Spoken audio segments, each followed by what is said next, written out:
menyangka bahwa itu semua dapat mengekalkan kebahagiaan, dapat menunjang kehidupan yang langgeng. Ada yang berlomba-lomba mengejar-ngejar harta. Seluruh waktu dalam hidupnya habis untuk mengejar harta. Tidak peduli siang atau malam, sore atau pagi. Sujud tidak lagi sempat, Allah dilupakan dengan agama jauh. Ada yang berlomba mengejar-ngejar pangkat, jabatan dan kedudukan.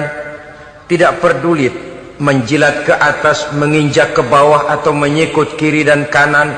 Bahkan teman pun jadi lawan, lawan pun jadi teman. Bukan soal, yang penting pangkat terkejar. Ada yang berlomba memperbanyak kendaraan, sejak dari jet pribadi, pesawat kapal pesiar, sampai kepada mobil-mobil mutakhir. Ada yang berlomba memperbagus rumahnya. Ada yang berlomba memperbanyak istri dan anak-anaknya. Seluruhnya tenggelam di dalam perlombaan yang menurut ukuran mereka akan mendatangkan prestise, kemegahan dan kebanggaan. Allah Subhanahu wa ta'ala menegur, memberikan peringatan dalam surah yang pendek, yaitu surah At-Takatsur. Alhaakumut takatsur hatta zurtumul maqabir, kalla sawfa ta'lamun. Alhaakum ay syagalakum an ta'ati rabbikum. Kamu telah lalai daripada taat kepada Tuhanmu, dan yang menyebabkan kamu lalai itu tidak lain at-takatsur. At-takatsur artinya at-tabahi bi kathrati mata'id dunya. Bermegah-megah dengan memperbanyak kesenangan hidup duniawi. Dengan kata lain, berlomba-lomba mengejar kemegahan duniawi telah menyebabkan kamu lalai daripada mengingat, daripada taat kepada Allah Subhanahu wa ta'ala. Apabila orang cenderung materialistis, seluruh kegiatan hidup dikerahkan untuk berlomba memperbanyak materi. Apa namanya harta benda, apa namanya rumah, apa namanya pangkat dan jabatan. Maka dikala itu seseorang akan sangat mudah lalai daripada taat kepada Allah Subhanahu wa ta'ala. Hilanglah kesadaran bahwa sesungguhnya apapun yang kita miliki dalam kehidupan dunia ini tidak lain hanya barang titipan sementara. Kita cari, kita kejar, tapi setelah kita dapatkan, jangan dia dijadikan tujuan. Jadikanlah dia sebagai alat. Apabila harta benda duniawi sudah dijadikan sebagai tujuan daripada kehidupan, maka sesungguhnya kita sudah terseret dalam satu siklus, satu lingkaran setan yang tidak akan pernah berujung. Sebab manusia dalam berhadapan dengan materi duniawi tidak akan pernah mengenal kata cukup, tidak akan pernah mengenal kata puas, dan tidak akan pernah bertemu dengan titik. Selalu koma, selalu kurang, selalu tidak ada. Saudara kaum muslimin rahimakumullah. Oleh sebab itu agama memberikan kesadaran seluruh yang kita miliki, yang dititipi oleh Allah dalam kehidupan ini berupa materi keduniaan, hakikatnya adalah alat dan bukan sebagai tujuan. Apabila alat sudah kita jadikan tujuan, kita akan terjebak ke dalam satu perlombaan yang justru akan mencelakakan kita sendiri. Inilah yang saya maksud dengan sirkuit celaka. Perlombaan yang hanya membuat kita jerih, payah, keringat bercucuran, tenaga terkuras, tapi tidak akan pernah sampai ke garis finish. Karena memang tidak ada garis finishnya. Betapapun jauhnya satu perlombaan, dia mesti punya garis finish. Tapi kalau sudah at-takatsur, berlomba bermegah-megah diri, maka barangkali tidak akan pernah ada garis finishnya. Kita akan terseret dalam lingkaran setan, berputar di seputar itu tanpa tahu kapan berhenti dan di mana titiknya. Agamalah yang memberikan kesadaran. Alhaakumut takatsur. Bermegah-megahan telah membuat kamu lalai daripada taat kepada Allah Tuhanmu. Semua sadar bahwa kita diciptakan tidak lain adalah untuk mengabdi kepada Allah. Nilai pengabdian ini sering lentur, nilai pengabdian ini sering luntur, manakala kita sudah berlomba-lomba bermegah-megah dengan materi kehidupan dunia.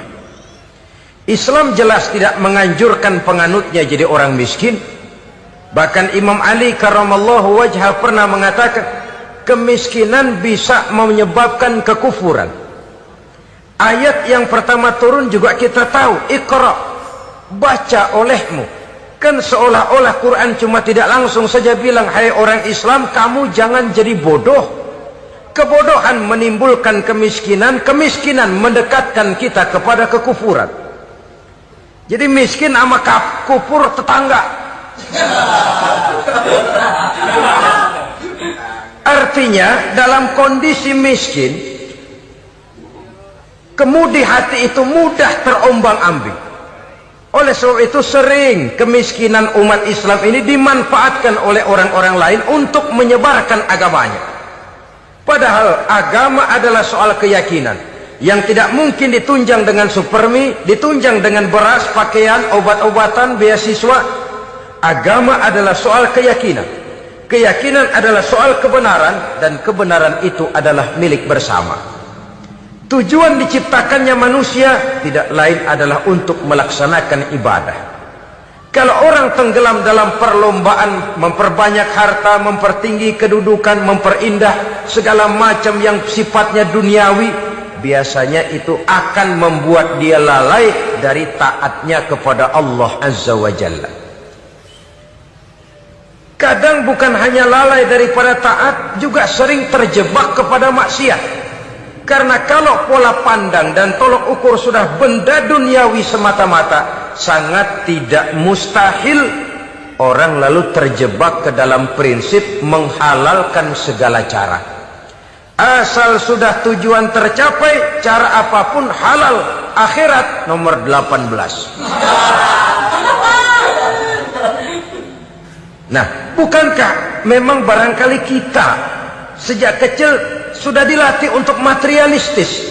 Umpamanya kita hanya sering dilatih untuk takut kepada yang konkret-konkret saja, takut kepada yang nyata-nyata saja. Seorang ibu kalau menakuti anaknya, aduh nak, kenapa ini kau kerjakan? Kalau bapakmu tahu, waduh, habis kamu. Ya, kita lihat, kalau bapakmu tahu, kalau polisi tahu, kalau hansip tahu, kalau satpam tahu. Tapi jarang seorang ibu menanamkan kepada anak, nak, kenapa ini yang kau lakukan, nak? Bukankah kau tahu Allah lihat, Allah tahu, Allah dengar, Allah, nak? Diajarkan takut kepada yang gaib. Karena kalau takut dia kepada polisi, dia pasti bisa cari tempat lain dong yang polisi kagak lihat. Kalau takut dia kepada satpam, minggir dong ke tempat yang kira-kira satpam nggak lihat. Tapi kalau sudah takut itu terpulang kepada Allah, kepada yang gaib, tidak sejengkal tanah pun yang terhalang dari pengetahuan Allah. Tapi itulah salahnya kita. Sejak kecil anak-anak sudah kita latih untuk takut hanya kepada yang konkret-konkret saja. Akibatnya sampai dia besar melembaga dalam kehidupannya. Dia nyolong, kata temannya, kamu nyolong ya? Iya. Kok nyolong sih? Emang? Kenapa nyolong? Biarin.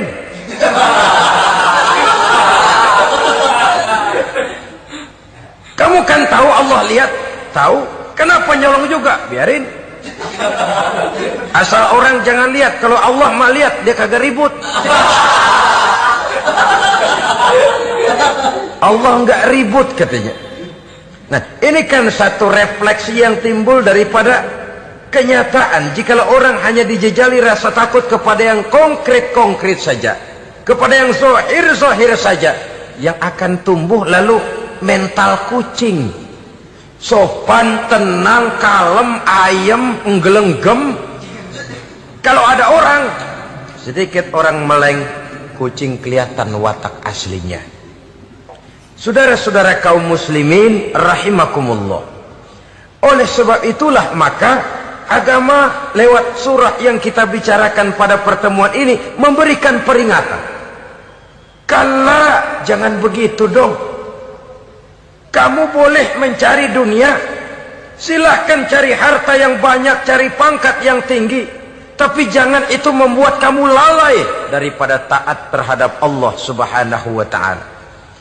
Jangan karena keinginan mendapat harta yang sebanyak-banyaknya lalu melakukan segala macam cara asal tujuan tercapai. Itu sudah membuat kita lalai.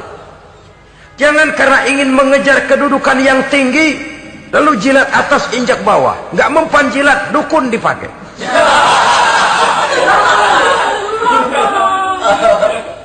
Itu kan sudah membuat kita lalai. Nanti kalau berhasil, wah dukun kita paten. Tapi kalau gagal, dukun sialan kagak mampu. Hilanglah Allah dalam kehidupan kita. Makin materialis, dan perlombaan ini membawa kita kepada kecelakaan. Kala, sekali-kali jangan begitu. Kenapa? Dahulu pun ketika lahir ke dunia tidak ada pangkat yang kita sandang. Dahulu pun ketika lahir ke dunia tidak ada harta yang kita bawa. Jadi harta itu, pangkat itu, kedudukan itu ada dalam hati, tapi tidak berurat dan berakar. Kalau dia berurat dan berakar dalam hati, berat misah sama harta itu. Berat. Sekedar ngasih fakir miskin cepet juga berhitungnya 17 lembar.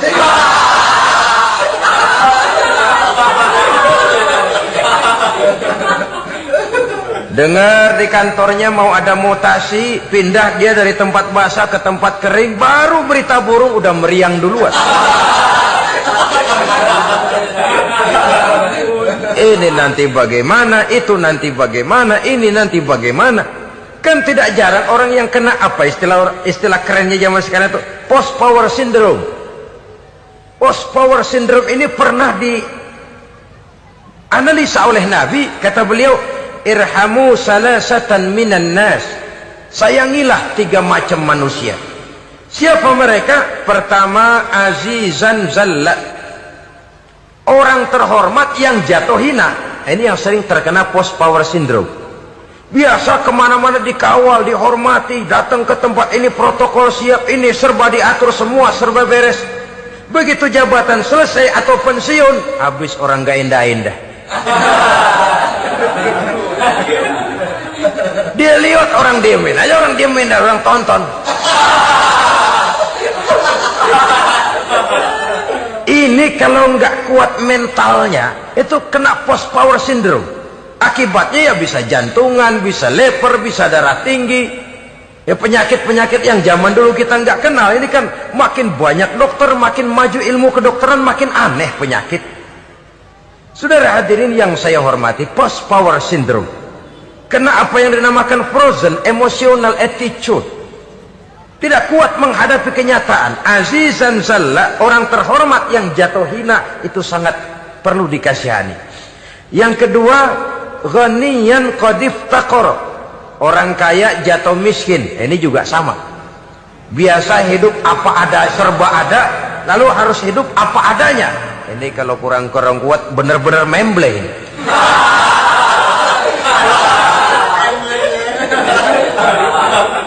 Kalau tidak kuat mentalnya, biasa hidup serba enak, serba nikmat, cuma kerjanya neken cek, main apa itu kredit card, macam-macam fasilitas dipunyai. Tahu-tahu jatuh bangkrut, jatuh miskin. Kalau tidak fondasi agamanya kuat, bisa gantung diri, bisa bunuh diri, bisa frustasi, bisa terkena psikosomatik, tekanan jiwa mempengaruhi faktor biologis. Timbullah tekanan, terjadilah penyakit aneh-aneh. Al-ghaniyan qad iftaqara, orang kaya jatuh miskin, itu perlu dikasihani. Yang ketiga, wa faqihan yal'abu bihil juhal, ahli fikih tapi dipermainkan oleh orang-orang bodoh. Hanya kebetulan orang bodoh itu punya kekuasaan. Hukum bisa dipesan.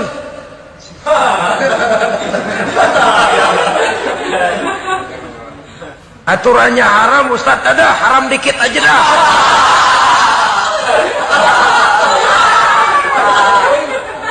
Sibuklah tuan fakih ini, ahli fikih ini mencari dalil kebet sana kebet sini supaya yang tadinya haram benar bisa jadi haram sedikit. Padahal yang minta ini orang bodoh, tidak ngerti agama. Cuma karena punya kekuasaan dipermainkan oleh orang yang fakih. Orang yang fakih ini dipermainkan. Kasihan orang yang seperti itu. Wa faqihan yal'abu bihil juhal. Ahli fikih tapi dipermainkan oleh orang-orang bodoh. Akibatnya karismanya hilang, wibawanya lenyap. Dia menyangka bahwa dengan mengharam-haram sedikit-sedikit itu dia bisa mendapat keuntungan yang berganda-ganda, padahal akibatnya itu hanya akan membawa kecelakaan saja. Allah peringatkan benar, kala sekali-kali jangan begitu. Cari uang yang banyak silahkan, ngejar kedudukan yang bagus boleh, bikin rumah yang hebat silahkan, ada kendaraan bagus silahkan, tapi jangan sampai kamu terjebak kepada sirkuit celakai, perlombaan yang tidak ada garis finishnya. Sering dicontohkan orang menghayal, melamun. Kamu kenapa enggak mau ibadah? Lah bagaimana mau sembahyang, saya di Jakarta masih ngontrak.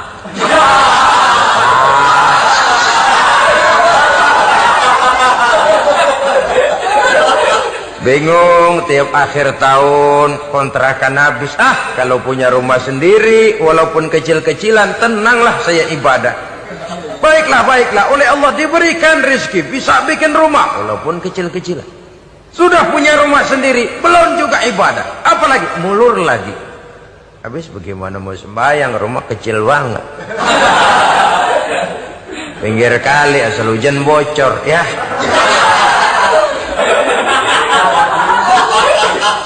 Kalau bisa punya rumah permanen, rajin dah ibadah dah. Iyalah, diberikan rezeki, bisa bikin rumah besar, kamarnya banyak, halamannya luas, kendaraan belum ada, perabotan belum lengkap. Sudah ada kendaraan, belum kayak orang-orang. Sudah kayak orang-orang, masih sama dong, kudu di atas. Kapanlah selesainya? Kala, sekali-kali jangan begitu. Jangan kamu mengumpulkan harta bermegah-megah membuat kamu lalai dari taat kepada Tuhanmu. Engkau tinggalkan rukuk dan sujud, engkau jauh dari masjid, engkau kering dari kehidupan beragama. Sebab itulah maka pembangunan fisik material tidak bisa dipisahkan dengan pembangunan mental spiritual. Tidak hanya cuma dalam teori, tapi juga harus dalam praktek. Selalu pembangunan yang hanya mengarah kepada fisik material, jauh dan kering dari agama, hanya akan melahirkan manusia-manusia materialistis yang terjebak di dalam sirkuit celaka, perlombaan yang tidak pernah mengenal garis finish. Sebab itu agama mengajarkan, orang kaya itu siapa sih? Yang banyak duit? Belum tentu. Yang kebunnya di mana-mana ngebelakang? Belum tentu. Yang pabriknya selebar-lebar? Belum tentu. Yang punya segala macam peternakan, dari peternakan gajah sampai peternakan kutu?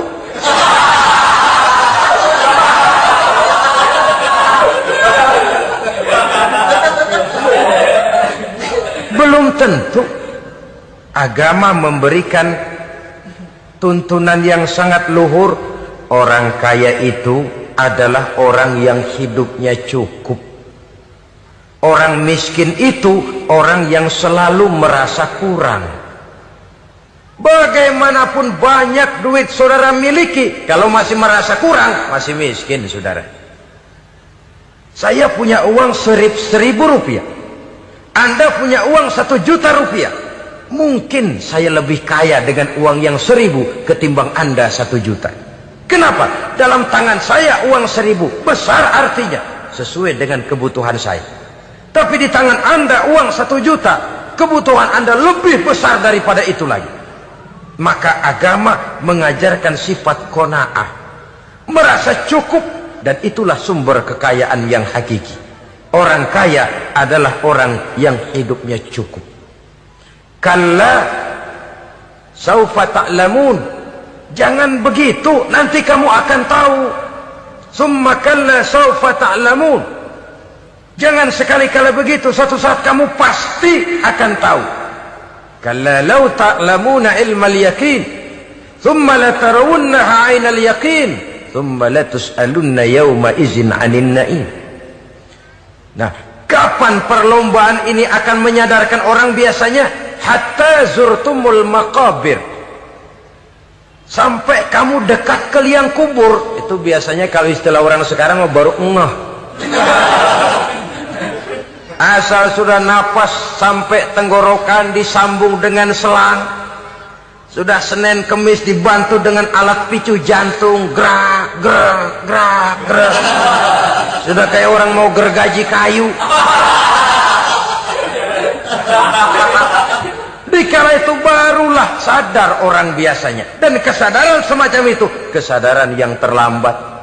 Kesadaran ala Fir'aun. Fir'aun selagi hidup diajak beriman dan nehi aja.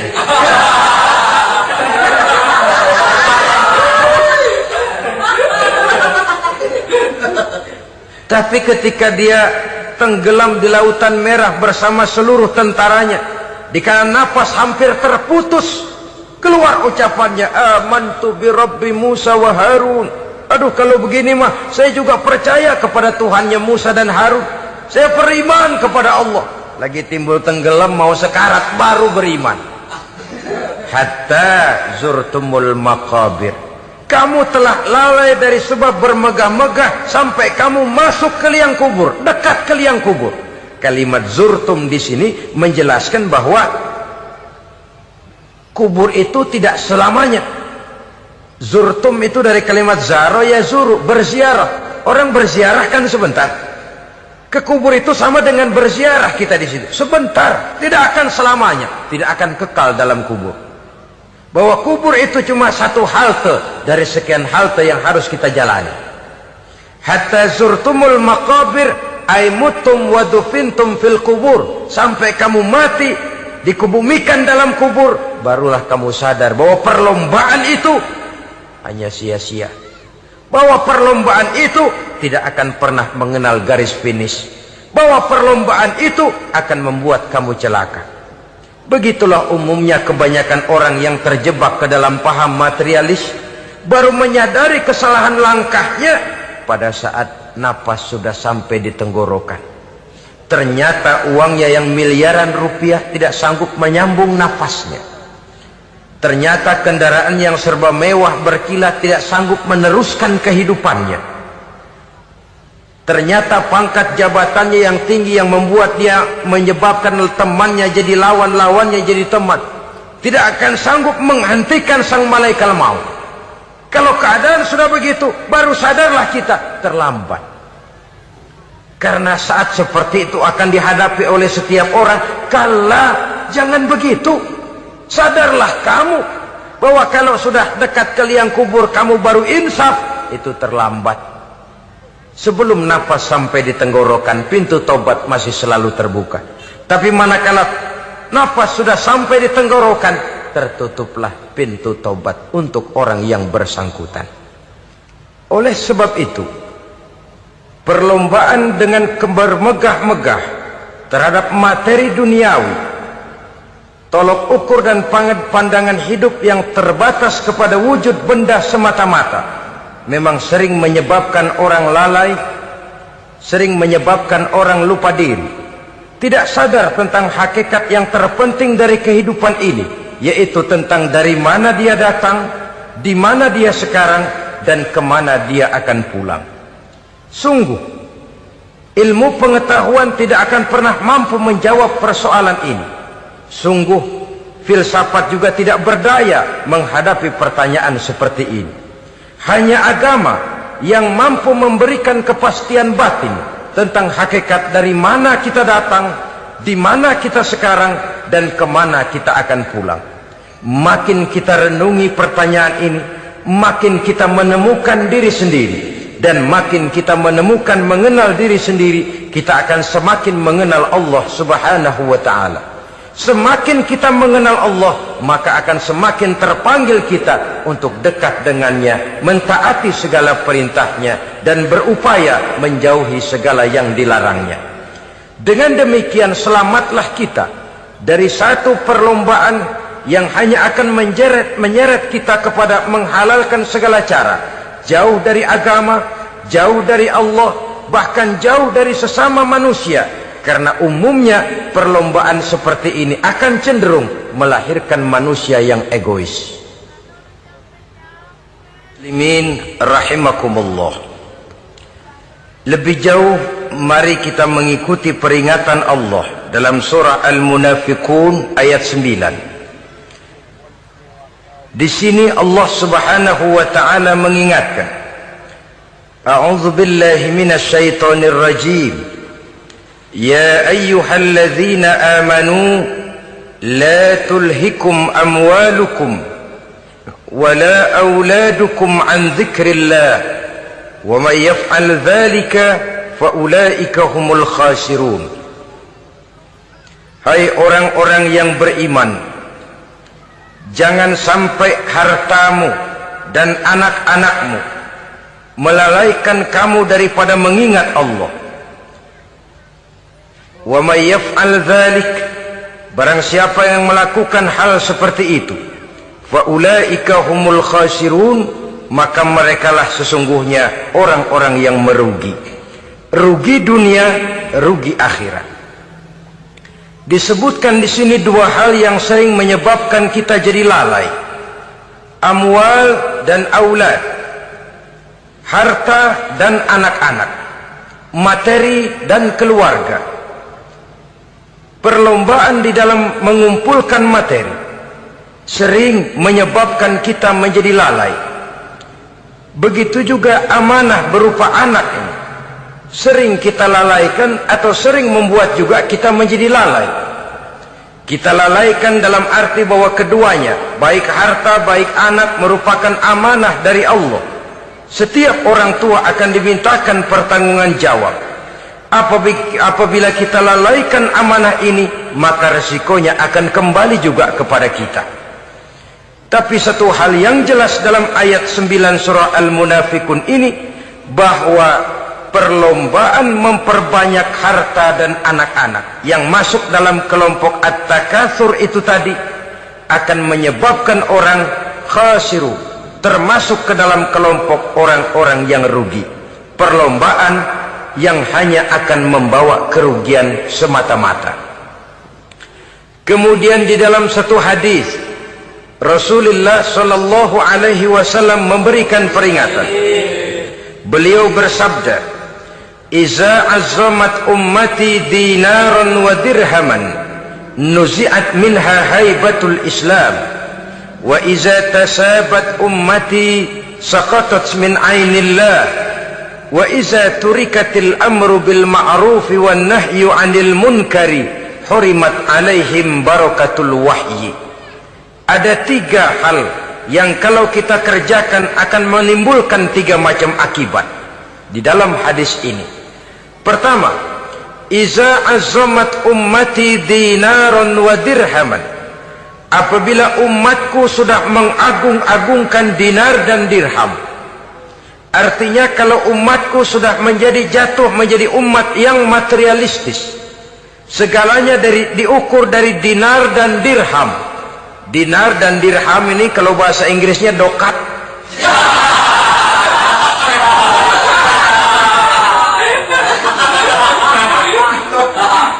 Segalanya diukur dari segi dinar dan dirham saja. Nuzi'at minha haibatul Islam, akan dicabutlah kehebatan Islam dari mereka. Memang ada kalanya kita berkata bahwa tanpa uang kita tidak bisa berbuat apa-apa. Tapi kalau itu dijadikan landasan dari segala sesuatu, itu yang dijadikan ukuran, itu yang dijadikan tujuan, kita hakikatnya sudah gagal sebelum melangkah. Apapun saja profesi kita, apabila sudah menjadi pendewa dinar dan dirham, akan hilanglah kehebatan Islam, akan dicabut kehebatan Islam itu. Umat Islam bisa dibeli, ulama bisa dikontrak, kiai bisa dicarter. Saudara hadirin ma'asyiral muslimin rahimakumullah, apabila umatku sudah membesar-besarkan dinar dan dirham, bermegah-megah dengan itu, berlomba-lomba memperbanyak itu yang menjadi tujuan dan tolok ukur dari segala kegiatan, nuzi'at minha haibatul Islam, akan dicabutlah kehebatan Islam. Hilang itu wibawa. Walaupun dia bernama umat mayoritas dalam jumlah, tetapi dia minoritas dalam peranan. Mayoritas dalam bilangan, tapi minoritas dalam percaturan kegiatan hidup ini. Kita ingat di zaman pengembangan Islam di masa Rasulullah sallallahu alaihi wasallam, mereka berlomba-lomba mengorbankan dinar dan dirhamnya untuk kepentingan agama, bukan mengorbankan kepentingan agama untuk mencari dinar dan dirham. Kita di zaman sekarang sering terjadi penjungkiran nilai, terbalik yang kita amalkan. Nabi Ibrahim mengorbankan putranya Ismail untuk kepentingan agama. Kita sering sekarang ini mengorbankan kepentingan agama untuk anak-anak kita. Dulu anaknya yang dikorbankan buat agama, sekarang agamanya dikorbankan buat anak. Dulu dinar dan dirham dibelanjakan untuk menopang agama, sekarang agama dijadikan alat untuk mencari dinar dan dirham. Saudara-saudara kaum muslimin rahimakumullah, memang apabila dinar dan dirham digunakan untuk penyangga perjuangan, itulah idealnya. Saya katakan tadi, dinar, dirham, uang, dunia cuma sekedar alat, bukan sekedar tujuan. Kita memerlukan alat ini. Membangun pesantren tidak cukup dengan semangat. Membangun rumah sakit Islam tidak cukup dengan pidato. Membangun masjid tidak cukup dengan semangat menggebu-gebu. Kita perlu semen, kita perlu pasir, kita perlu batu kali, kita perlu besi, dan itu semua beli. Tidak turun dari langit seperti turunnya embun di waktu pagi. Tidak mungkin rumah sakit Islam muncul ke permukaan hanya dengan simsalabim abracadabra.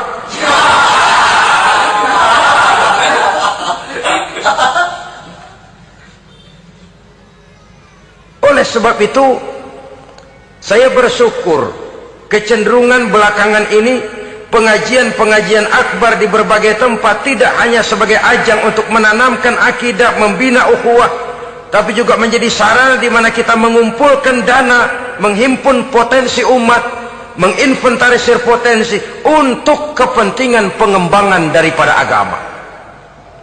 Meskipun ada satu dua orang yang salah paham tentang ini, sampai kemudian saya mendapat satu merek yang cukup tidak enak untuk didengar, mengkomersilkan pengajian katanya, karena memang ada pengajian yang menggunakan sistem karcis, sebenarnya juga tidak etis.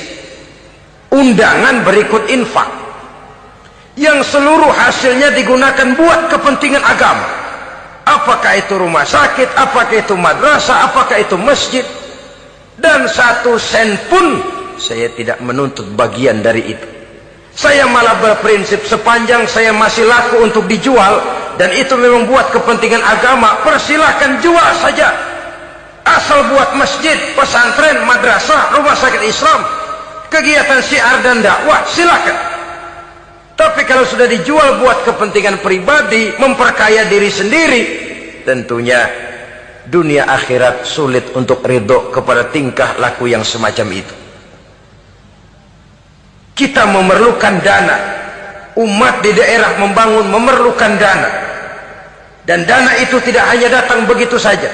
Kita bersyukur bahwa untuk menghadiri pengajian sekarang ini orang mau mengeluarkan uang, mau memberikan infak dengan ikhlas, tidak dengan keterpaksaan. Kenapa tidak? Sehingga ini lalu diinventarisir untuk kepentingan pembangunan agama. Ratusan juta rupiah terkumpul dari pengajian-pengajian rutin ini, pengajian-pengajian akbar ini. Puluhan masjid terbantu, rumah sakit Islam terbantu, musola selesai. Ya walaupun tidak lalu semuanya beres, tapi gemaknya itu sudah cukup menyentuh untuk menyadarkan orang bahwa harta baru kekal kalau dia sudah dibelanjakan di jalan Allah. Nah, yang celaka kalau dinar dan dirham itu yang dijadikan tujuan. Mengadakan pengajian semata-mata untuk cari uang, uangnya buat kantongnya dewek. Itu yang membuat dicabutnya kehebatan Islam itu. Segalanya diukur dari sudut itu. Sehingga ketika seseorang datang bertanya tentang hal-hal yang berkaitan dengan ini, maka hal semacam ini sesungguhnya satu nikmat yang perlu kita syukuri sepanjang menginventarisir potensi umat benar-benar digunakan buat kepentingan daripada agama kita. Jadi peringatan tegas dari Nabi ini, iza azamat ummati dinaron wa dirhaman nuzi'at minha haibatul Islam. Apabila umatku sudah mengagung-agungkan dinar dan dirham, maka akan dicabutlah kehebatan Islam dari tengah-tengah mereka. Remeh saja orang memandang kita, enteng saja orang memandang kita. Satu.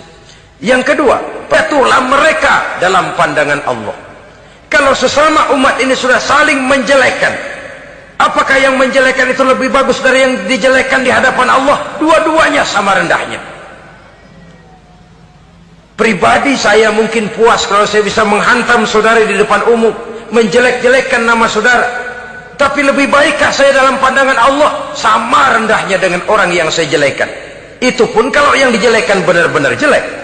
Kalau cuma sekedar fitnah, wah, lebih celaka lagi nasib si orang itu tadi. Ini artinya menyadarkan kita bahwa umat ini sudah diikat dengan akidah. Beraneka ragam kita, tapi harus ada kebersamaan. Berbeda kita, tapi harus satu. Sebagai satu ummatan wahidah, satu umat yang satu. Oleh sebab itu, persamaannya lah yang harus kita angkat ke permukaan, bukan perbedaannya yang kita perbesar. Sudah datang waktunya umat Islam bangun dari tidurnya, jangan lagi dibuai oleh irama mayoritas. Sudah lewat masanya kita bertengkar karena persoalan-persoalan kecil yang tidak prinsip.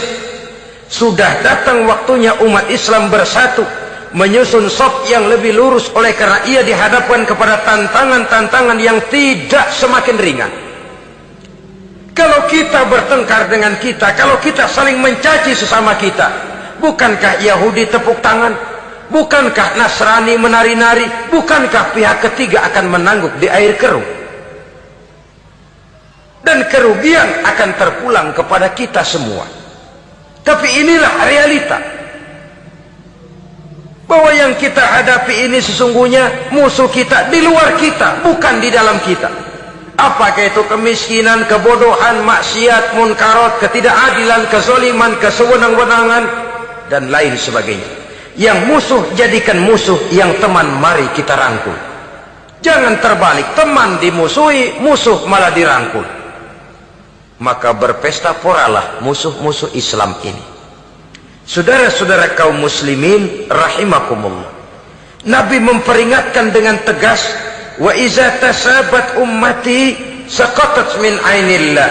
Jikalau umatku sudah saling mencaci maki, sudah saling berbantah-bantahan, jatuhlah mereka dalam pandangan Allah.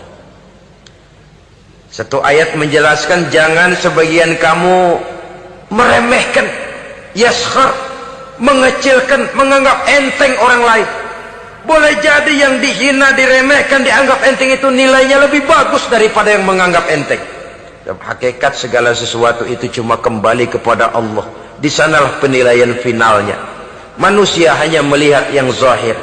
Makin banyak harapan hidup ini kita gantungkan kepada manusia, makin banyak kita harus bersiap untuk kecewa. Saudara-saudara kaum muslimin rahimakumullah. Kemudian yang ketiga peringatan dari baginda Nabi, wa iza turikatil amru bil ma'rufi wan nahyu 'anil munkari hurimat 'alaihim barakatul wahyi. Apabila amar ma'ruf dan nahi munkar telah ditinggalkan, maka akan hilanglah keberkahan wahyu, akan hilanglah keberkahan Quran, akan sirnalah keberkahan agama. Amar ma'ruf dan nahi munkar ditinggalkan. Artinya di tengah masyarakat sudah tidak ada lagi yang menyerukan ini baik, ini tidak baik, ini halal, itu haram. Mari kita sholat, mari makmurkan taklim, santuni yatim piatu, makmurkan masjid. Seruan ke arah itu tidak lagi terdengar. Sementara tinggalkan judi, tinggalkan minuman keras, jauhi zina, seruan semacam itu pun tidak lagi terdengar. Maka hilanglah keberkahan wahyu itu. Karena amar ma'ruf dan nahi munkar merupakan bagian daripada ajaran agama kita. Menjadi sponsor dari segala macam kebajikan dan menjadi penghalang daripada segala macam kemunkaran sesuai dengan batas kemampuan yang kita miliki masing-masing. Nah, saya kembali kepada persoalan pokok di awal pembicaraan tadi. Bagaimana jalan keluarnya? Jalan keluarnya tidak lain adalah upaya. Bagaimana kegiatan yang sifatnya fisik material ini diimbangi dengan kegiatan yang bersifat mental spiritual. Upaya menghidupkan majelis-majelis taklim, upaya memakmurkan masjid-masjid sebagai laboratorium rohani untuk mewujudkan keseimbangan dalam pola pikir yang akan berlanjut dalam gerak hidup yang kemudian akan tertuang dalam segala perbuatan manusia. Apabila sudah terwujud kepincangan dalam pola pikir, akan pincanglah caranya bertindak dan berbuat, akan pincanglah pandangan hidupnya, akan pincanglah orientasinya di dalam kehidupan ini. Oleh karena itu, Islam dalam berbagai aspek kehidupan mengajarkan sistem keseimbangan. Mencari harta boleh, tapi tidak boleh keluar dalam kerangka fastabiqul khairat. Berlomba-lomba silakan, tapi untuk kebaikan, bukan untuk bermegah-megah, bukan untuk menumbuhkan gengsi, bukan untuk meninggikan prestise dan harga diri, tapi fastabiqul khairat, berlomba-lomba di dalam mengejar kebajikan, di dalam menyebarkan kebaikan. Bukan sekedar berlomba-lomba, tapi tolong menolong, bantu membantu. Ta'awanu 'alal birri wat taqwa wala ta'awanu 'alal ismi wal udwan. Bertolong-tolonganlah kamu di dalam kebaikan dan takwa, jangan bertolong-tolongan di dalam perbuatan dosa dan permusuhan. Kerjasama di dalam kebaikan, kerjasama di dalam ketakwaan. Ada satu contoh yang menarik bahwa umat Islam di dalam ia menjalin kebersamaan itu harus seperti orang main sepak bola. Saudara lihat, orang main sepak bola, kalau pertandingan belum dimulai, silahkan kumpul di luar lapangan, atur strategi yang baik. Tapi kalau pertandingan sudah dimulai, turun ke lapangan hijau, jangan kumpul terus. Masa ada sepak bola gotong royong, groyok ke sana, groyok ke sini, ya kalah terus. Harus ada yang jadi penyerang tengah, kan begitu toh sepak bola. Harus ada yang jadi kiri luar, kanan dalam, striker, back, penjaga gawang. Yang penting kerjasama, teamwork. Lalu mampu menciptakan operan-operan. Yang jadi back, jangan ngiri sama yang jadi penyerang tengah.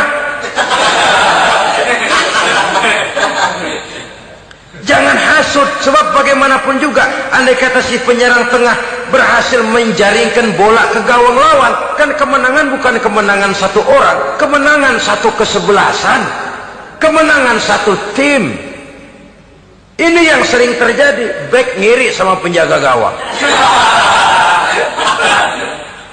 lalu penjaga gawang ngiri sama penyerang tengah, penyerang tengah ngiri sama kiri luar. Ya kapan mau menggolkan ke gawang lawan? Kita ini satu kesebelasan, posisi boleh berbeda. Umat Islam itu harus ada yang jadi camat, lurah, bupati, gubernur, menteri, jadi jenderal, jadi konglomerat, jadi pengusaha, jadi teknokrat. Yang penting kerjasama, teamwork, mampu menciptakan operan-operan yang akurat. Diego Armando Maradona, enggak pakai dia, enggak. Itu katanya maha bintang, gagah, hebat. bintang lapangan hijau. Kapan Maradona hebat? Kalau ditunjang oleh 10 temannya yang lain, merupakan satu kesebelasan. Bagaimanapun hebatnya Diego Armando Maradona, kalau dia sendirian lawan satu kesebelasan, remek.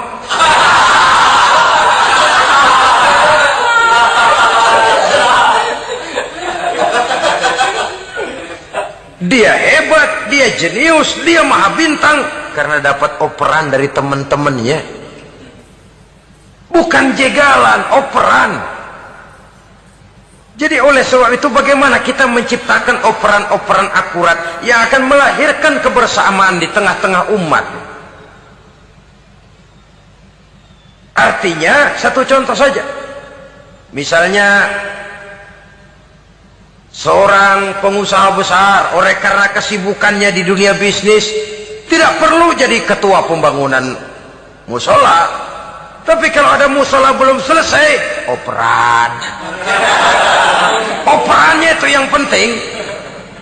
Apa yang dioper itu? Semen, apa batu kali, apa besi? Yang penting operan.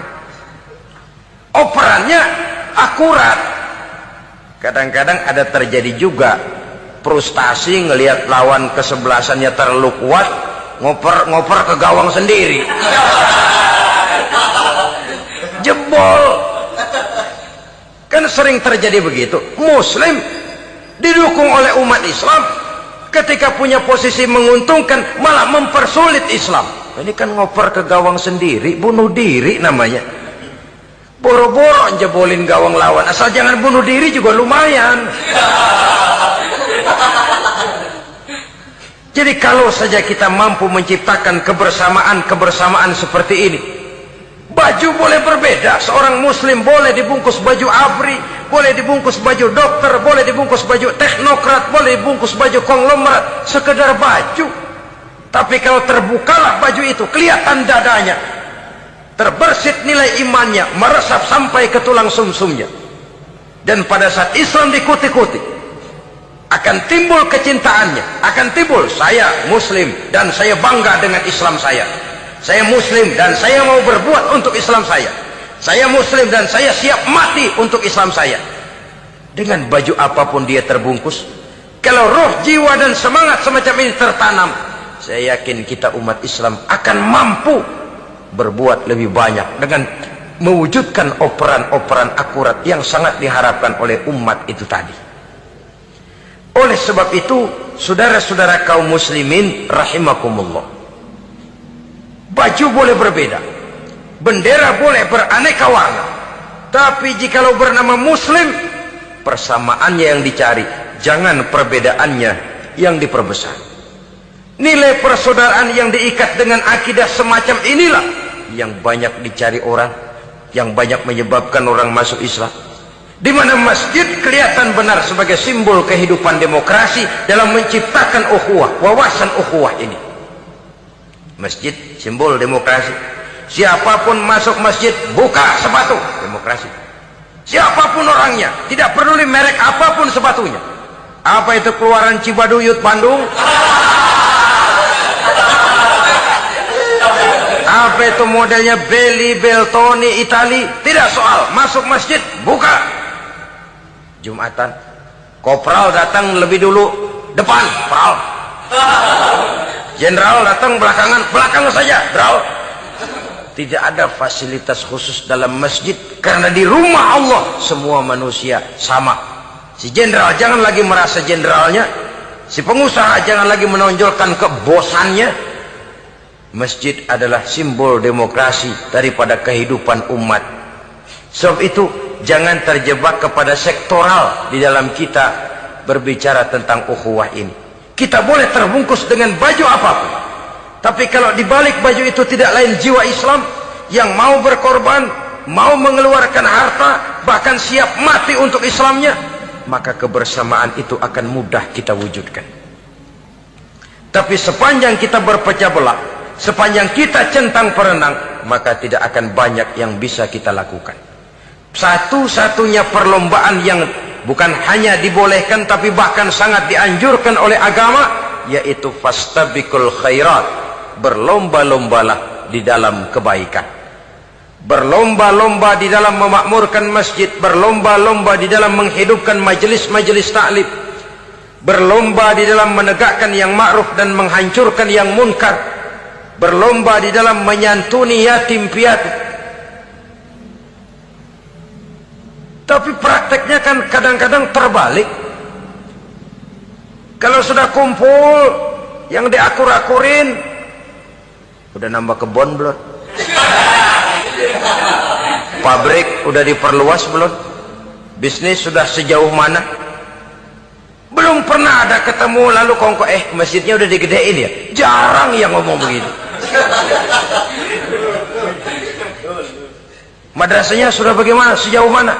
Mesti yang enak itu ya nyocok-nyocokin. Bagaimana rumahmu sudah, bagaimana kendaraanmu, bagaimana pesawatmu, bagaimana bukankah itu juga takasur? Dari obrolan kan nanti yang belum kan timbul panasnya. Gile dia udah beli gituan, gue belum. Timbul panasnya, lalu berusaha, berlomba lagi, bersaing lagi, berlomba lagi, bersaing lagi. Walaupun persaingan perlu, karena tanpa persaingan orang jarang mikir. Hidup itu kalau nggak ada tantangan kan tidur kita. Orang hidup smooth gitu ya, jalan tenang, setenang ya nggak maju orang itu. Orang itu baru bisa mengalami kemajuan kalau dia sudah dihadapkan kepada tantangan, gemblengan, gojlogan, fitnahan, hinaan, caci maki. Persaingan itu perlu supaya orang mikir. Kalau mikir dia berbuat, kalau dia berbuat dia bisa maju. Tapi persaingan yang sehat, bukan persaingan yang lalu menimbulkan fitnah, menghancurkan nama baik orang lain, yang dilatar belakangi oleh sifat hasud, dendam, iri hati, lalu menghalalkan segala cara. Tidak, bukan itu. Persaingan yang sehat ini akan menjadi alat picu agar orang lalu berlomba di dalam kebaikan.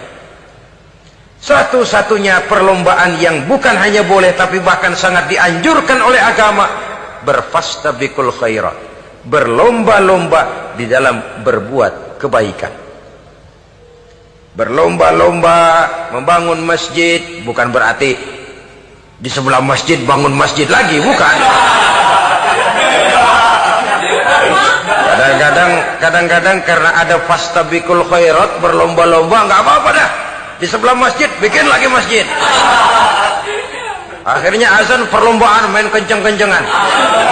Bukan itu yang diinginkan tentu, bukan itu. Bagaimana memakmurkan masjid, bagaimana memfungsikan masjid, bagaimana membina umat dan lain sebagainya. Jadi pembicaraan ke arah itu akan menimbulkan rangsangan untuk berlomba di dalam kebaikan. Kalau dia kok bisa menata masjidnya sampai makmur, jamaah senang datang ke sana, anak-anak muda betah di masjid, kenapa saya tidak? Apa konsepnya? Nah, ini kan berlomba, tapi berlomba dalam kebaikan. Kalau dia bisa menghimpun anak-anak muda lalu diarahkan kepada jalan yang positif, kenapa saya tidak bisa? Dia punya potensi yang saya juga punya. Berlomba di dalam kebaikan. Perlombaan semacam ini akan memberikan ketentraman karena jalan yang ditempuh jalan ibadah.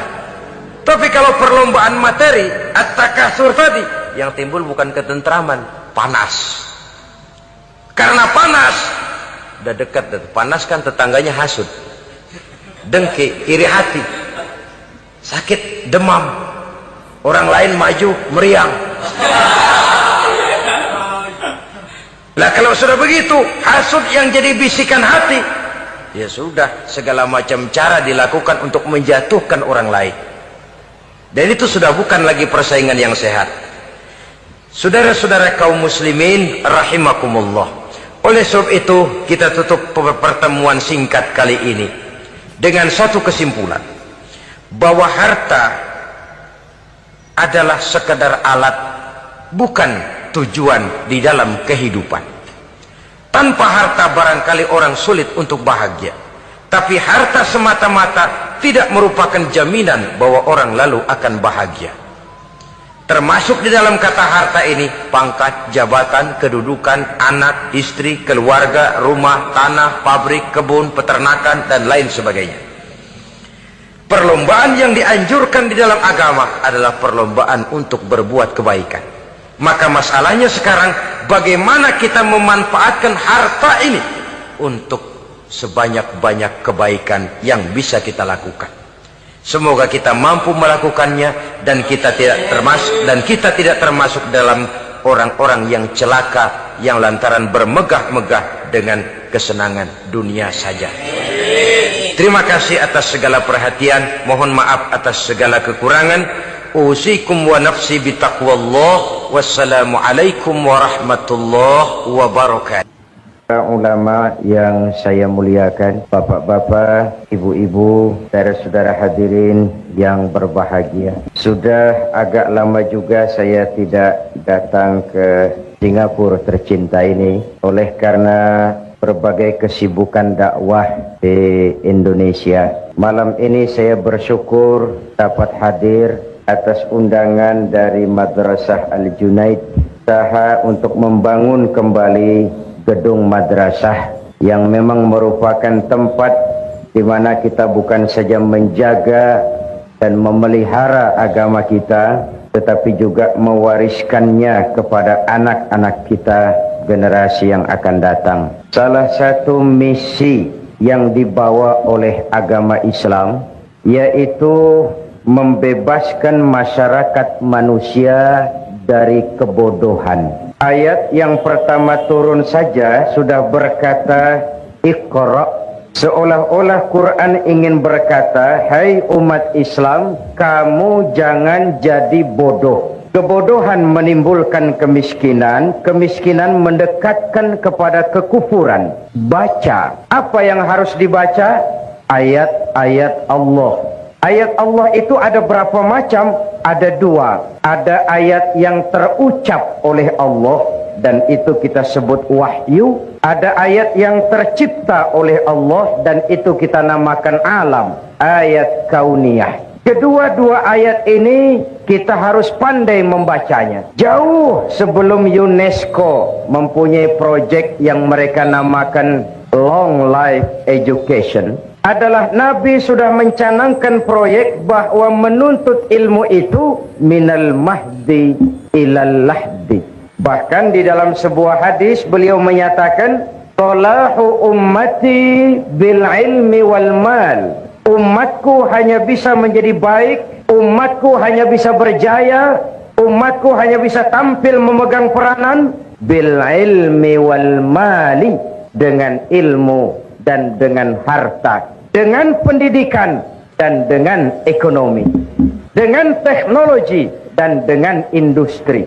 Kalau kita ingin tampil menjadi umat yang memegang peranan, jikalau kita ingin tampil menjadi umat yang berjaya, maka dua hal ini harus kita perbaiki, pendidikan dan ekonomi, ekonomi dan pendidikan. Islam tidak mungkin hilang dari dunia, tapi Allah tidak memberikan jaminan bahwa Islam akan kekal di Singapura, di Indonesia, di Brunei.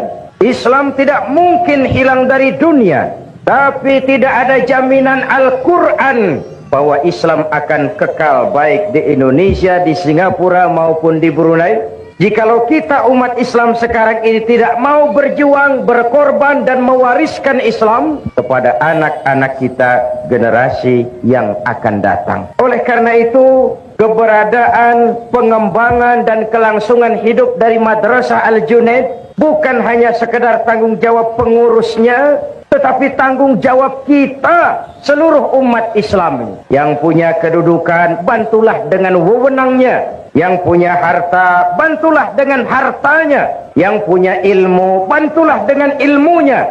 Yang punya tenaga, bantulah dengan tenaganya. Yang bisa doa, bantulah dengan doanya.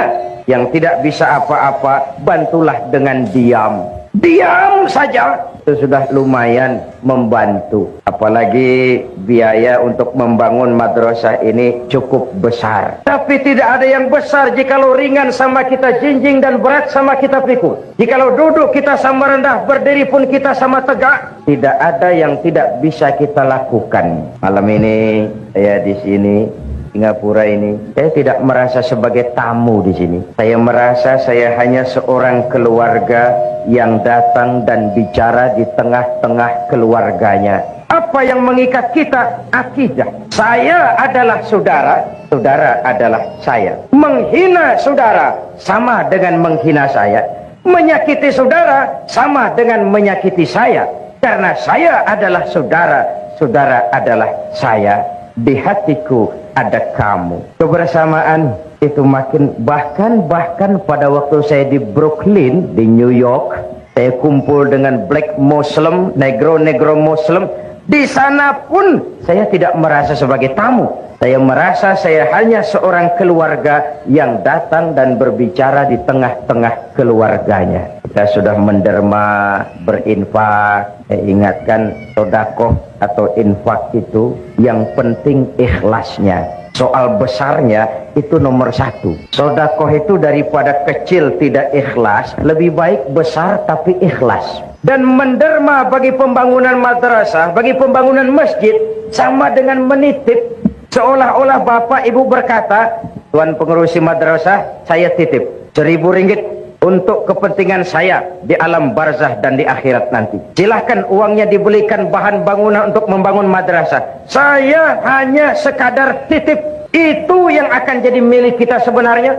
Tidak akan hilang, nilainya berlipat ganda dan tidak boleh diakui orang lain. Yang kita belanjakan di jalan Allah. Dahulu orang berkata, buat apa cari uang banyak-banyak, kan tidak dibawa mati. Malam ini saya ingin berkata, kalau boleh carilah uang yang banyak dan bawa mati. Apa boleh uang dibawa mati? Why not? Uang yang kita belanjakan untuk madrasah, masjid, rumah sakit Islam, itu uang yang akan kita bawa mati. Ini kan semua, saya sedang berhadapan dengan calon-calon jenazah ini. It is true, my dear. Calon menteri belum tentu jadi menteri. Calon pejabat tinggi belum tentu jadi pejabat tinggi. Calon jenazah mati. Hidup ini hanya sekadar menunggu giliran. Wa tilkal ayyamu nudawiluha bainan nas. Hari itu kami putar di antara manusia. Tapi itu malam ini dalam rangka memperkuat usaha paspor Madrasah Al-Junaid, saya ingin menyampaikan sebuah hadis di mana Rasulullah sallallahu alaihi wasallam bersabda, "Arba'un min sa'adatil mar'i." Orang akan bahagia kalau dia mempunyai 4 perkara. Siapapun saja jikalau mempunyai 4 perkara ini, ia boleh mendapat bahagia. Pertama, orang bahagia itu darun wasi', punya rumah biar bagus asal besar. Rumah bagus besar, kereta cantik, uang banyak, tak payah. Badan sehat. Ya itu sih maunya tiap orang, tapi kemampuan toh tidak sama. Betul, bapak-bapak dan ibu-ibu, rumah kita sebenarnya adalah hati ini. Kalau luaslah hati, walaupun rumah kecil, besar rasanya. Kalau sempitlah hati, walaupun rumah besar, kecil jadinya. Hati itu rumah kita. My heart is my home. Agar hati menjadi luas, Allah memberikan tuntunan. Ala bizikrillahi tatmainnul qulub.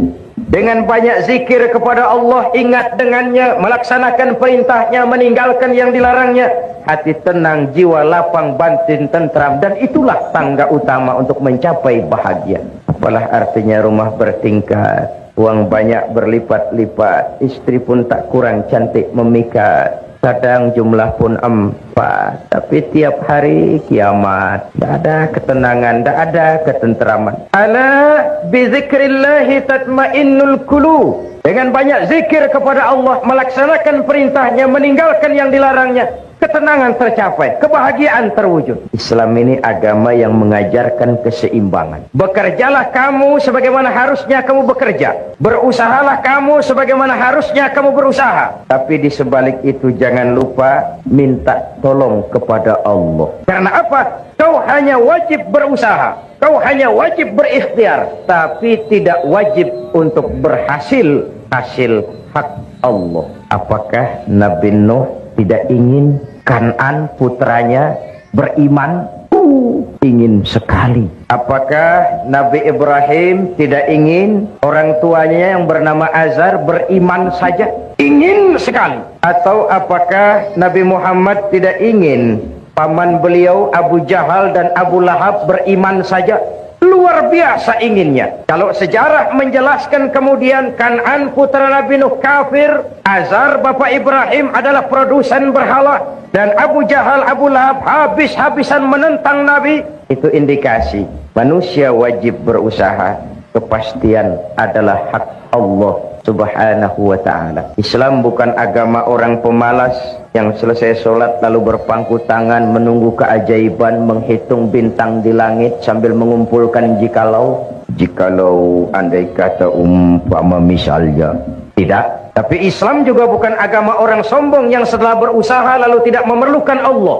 Islam mengajarkan keseimbangan. Semakin dekat kita dengan Allah, semakin tercapai ketenangan batin. Semakin terbentuk ketenangan batin, semakin mudah meraih bahagia. Satu. Yang kedua, orang bahagia itu kata Nabi, markabun syariah, punya kendaraan yang cepat. Kendaraan itu apa? Alat transportasi. Tujuannya apa? Memudahkan komunikasi. Maksudnya apa? Orang bahagia itu pergaulannya luas, tidak picik seperti katak di bawah tempurung. Masyarakat muslim, masyarakat yang satu. Kemarin kita Muharram memperingati hijrah. Unzur kaifa akhar rasulu bainal muhajirin wal ansar. Orang Mekah yang pindah ke Madinah disebut muhajirin. Orang Madinah yang menyambut orang Mekah dinamakan Ansor. Bagaimana sikap orang Madinah menyambut kedatangan orang Mekah? Apa dengan bertolak pinggang membusungkan dada? Hei, orang Mekah, kamu di sini pendatang ya? Tidak. Membaur, melebur menjadi ummatan wahidah yang diikat dengan tali-tali akidah. Hidup jadi nikmat karena banyak orang di sekitar kita. Bodoh manusia kalau merasa bisa hidup sendiri. Betapapun tinggi pangkat, banyak harta, hebat kemampuan intelektual, kita tetap perlu orang lain. Saya bisa pidato seperti ini. Kenapa? Karena ada yang mendengar. Bapak-bapak, ibu-ibu tenang menghadap ke sini. Kenapa? Karena ada yang mendengar. Kita saling perlu. Bagaimanapun hebat saya pidato di sini, 2 jam menggelegar, membakar, luar biasa. Yang dengari tidak ada. Hebat. Jangankan kerja yang berat, senyum saja. Senyum itu kan ringan toh. Untuk senyum yang mudah itu pun kita perlu bantuan orang lain. Sebab kalau sudah mulai bisa senyum sendiri, harap hati-hati. Tidak usahlah kerja yang berat, senyum yang mudah itu pun kita perlu bantuan orang lain. Itulah sebabnya jikalau kita rukun, kompak, bersatu, tidak ada yang tidak bisa kita selesaikan. Akan bagaimana Islam bergantung anak-anak kita. Bagaimana anak-anak kita bergantung kepada pendidikan yang mereka terima. Oleh sebab itu sekali lagi, orang bahagia, orang yang pergaulannya luas, hidup di tengah masyarakat, tidak eksklusif, tidak memencilkan diri. Sehingga Nabi memberikan peringatan keras, isnani la yanzurullahu ilaihi ma yaumal qiyamah qati'ur rahim wa jarsu. 2 golongan manusia di akhirat nanti tidak akan dipandang oleh Allah, didiamkan saja. Pertama, qati'ur rahim, orang yang suka memutuskan silaturahmi. Dan yang kedua, jarusui, tetangga yang jahat dengan tetangganya. Tidak akan ada kemenangan tanpa kekuatan, tidak akan ada kekuatan tanpa persatuan, dan tidak mungkin terbentuk persatuan tanpa silaturahmi. 2. Yang ketiga, orang bahagia itu menurut Nabi misbahun mudhi, punya lampu yang terang. Lampu yang terang itu merkuri ini? Ya, tapi ini lampu dunia. Kristal? Ya, tapi itu lampu dunia. Hidup tidak berhenti hingga di dunia. Satu saat, setuju atau tidak, rela atau terpaksa, kita akan pergi berangkat menuju rumah masa depan, yaitu kuburan, rumah masa depan. Malah kalau menurut contoh dari baginda Nabi kita, jatah umur itu cuma berapa? 63 tahun. Maka yang malam ini sudah 62 tahun 11 bulan. Supaya hati-hati. 1 bulan lagi kontrak selesai. Walaupun ajal itu a mysterious problem ya. Kalau datang saatnya berpisah kita dengan semua yang kita cintai, sehingga Nabi dipesan oleh malaikat Jibril, ya Muhammad, ish ma syi'ta fa innaka mayyitun, wa'mal ma syi'ta fa innaka majziyun bih, wa ahbib ma syi'ta fa innaka mufariquh. Muhammad, hiduplah seenakmu, hiduplah semaumu. Kalau dilarang tidak terlarang, dicegah tidak tercegah, mau juga kau memperturutkan hawa nafsumu, silahkan. Mau ke barat, ke baratlah. Mau ke timurlah. Mau menegakkan yang ma'ruf, oke. Mau membina yang munkar, silahkan. Mau jadi orang baik-baik, boleh. Mau jadi tidak baik, silahkan. Hiduplah semaumu. Wa innaka mayyitun, jangan lupa kamu akan mati. Terus mafhum mukhalafahnya, kalau kamu tahu kamu akan mati, jangan hidup seenaknya. Maaf, ibu-ibu ini akan mati apa tidak? Mati. Mati. Bapak-bapak, saudara-saudara, saya belakangan sedikit. Kalau saya terserah sih, saya sih mudah saja. Saudara-saudara dulu, saya belakang boleh. Atau saya belakang, saudara dulu juga, silahkan. Hiduplah seenakmu. Tapi jangan lupa kamu akan mati. Kalau mati, dibawa ke kubur. Yang mengantar cuma 3. Ahluhu wa maluhu wa amaluhu. Keluarga, harta, amal ikut mengantar. Tapi sayang, 1000 kali sayang, yang 2 kembali lagi ke rumah. Tidak mau ikut masuk ke liang kubur. Pertama, keluarga. Tidak seorang keluarganya yang bagaimanapun cintanya kepadanya yang mau ikut masuk ke liang kubur. Tidak istri, tidak suami, tidak kemenaan, tidak om, tidak tante, tidak seorang pun. Istri bapak yang katanya setia kepada bapak, yang dulu pernah berjanji buat sehidup semati di bawah tiang listrik. Dulu dia berkata, bang, apalah artinya hidup ini tanpa engkau di sisiku, bang. Dulu jangan berharap bapak masuk liang lahat, istri bapak akan mau ikut masuk ke dalam. Matanya yang sebelah kiri memang menangis, yang sebelah kanan cari ganti. Siapa? Dunia. Harta, jangankan kereta pun coba parkir di pelataran mau kubur. The best friend, teman terbaik yang ikut masuk menemani kita, amal. Misbahun mudhi, lampu yang terang, ay amalun soleh. Amal yang kita kerjakan di dunia ini, itu yang akan jadi lampu penerang di alam barzakh. Mercury ini tidak mampu menerangi gelapnya alam kubur. Kristal ini tidak mampu menerangi gelapnya alam barzakh. Sedangkan di sana ada kehidupan dan kita perlu penerang. Apa penerangnya? Amalun soleh. Bapak bantu madrasah Al-Junaid. Ayo, 1000 ringgit. 1000 ringgit terang. Mercury. Saya 500 ringgit. Kecil sedikit. Saya 1 ringgit. Lilin. Bukankah Nabi menjamin mana kosomalun min sodakatin bal yazdad sampai 3 kali. Harta tidak akan berkurang karena disedekahkan, bahkan akan bertambah dan bertambah. Jadi kalau ingin melipat gandakan jumlah uang, belanjakan di jalan Allah. At-Taubah ayat 111 memberikan jawaban, innallaha ashtara minal mu'minina anfusahum wa amwalahum bi anna lahumul jannah. Allah telah membeli dari orang-orang mukmin kita ini, diri mereka, harta mereka, bagi mereka adalah surga. Ayat ini transaksi. Pembeli Allah, penjual kita, dagangannya amwal dan anfus, harganya surga. Harganya surga. Ibu bapak, saudara-saudara hadirin yang saya hormati, jadi orang bahagia itu amalnya banyak. Jasadnya boleh hancur terkubur tanah, namanya akan hidup 1000 tahun yang akan datang. Kalau gajah mati, dia masih tinggalkan gading. Kalau harimau mati, dia masih meninggalkan belang. Kalau ibu mati, meninggalkan apa? Hutang. Innamal mar'u ahadisun ba'dahu fakun hadisan hasanan liman wa'a. Setelah manusia mati, dia akan jadi cerita bagi orang yang masih hidup. Jadilah cerita yang baik bagi orang yang kau tinggalkan. Mau baik atau tidak, bergantung apa yang kita kerjakan sekarang ini. Jadi hidup adalah kesempatan untuk beramal. Lampu yang terang, amal saleh yang kita kerjakan dalam kehidupan kita. Kalau ibu akan ke Jakarta, bapak akan ke Jakarta, tentu bawa uang. Pergi lagi ke Mekah, lebih banyak lagi bawa uang. Pergi lagi ke London, lebih jauh, banyak lagi bawa uang. Makin jauh perjalanan, makin banyak bekal yang harus kita bawa. Kalau kita mau ke Jakarta tidak bawa uang berangkat, itu bukan berani, nekat. Sampai ke Jakarta belum tentu, sengsara di jalan sudah pasti. Kenapa? Tidak ada bekal berani berangkat. Begitulah orang Islam.